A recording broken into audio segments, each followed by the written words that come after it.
Today's video is about how to hand a set of clean books over to your CPA and pay less in tax time. Let's say, for an example, your CPA charges you $3,000 to do your taxes. But what if most of that cost is because your books are a mess and they have to clean them up first? Here's how to hand them clean books and cut that bill in half. I'm Bill Hubbard. I keep contractor books clean all year round. And I work closely with CPAs and EAs to make sure when tax time comes around, they get what they actually need, not a shoebox of receipts. Here's what happens at most tax firms. You walk in with your books, organized or not.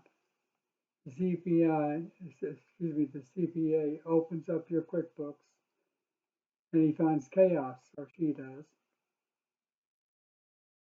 Transactions in the wrong accounts, duplicate entries, personal and business mixed together.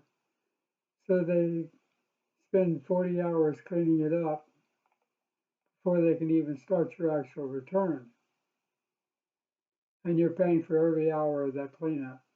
A $1,500 tax return just turned into $3,000 because the books were messy.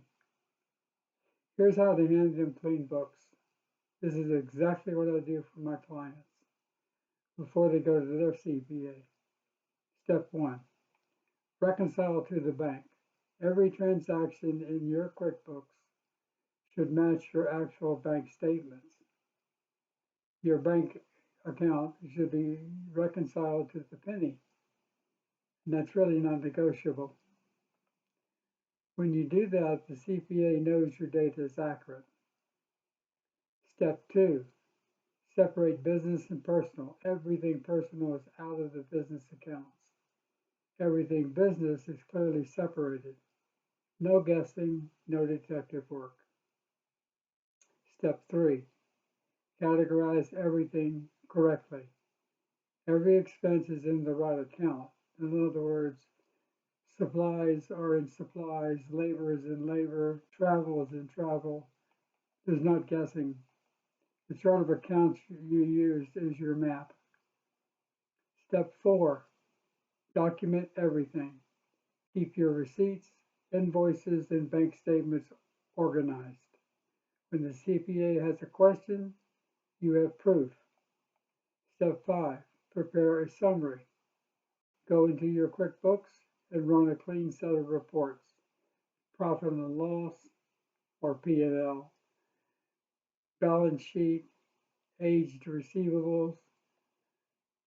Hand those to your CPA along with your bank statements and your backup documentation. That's everything they need.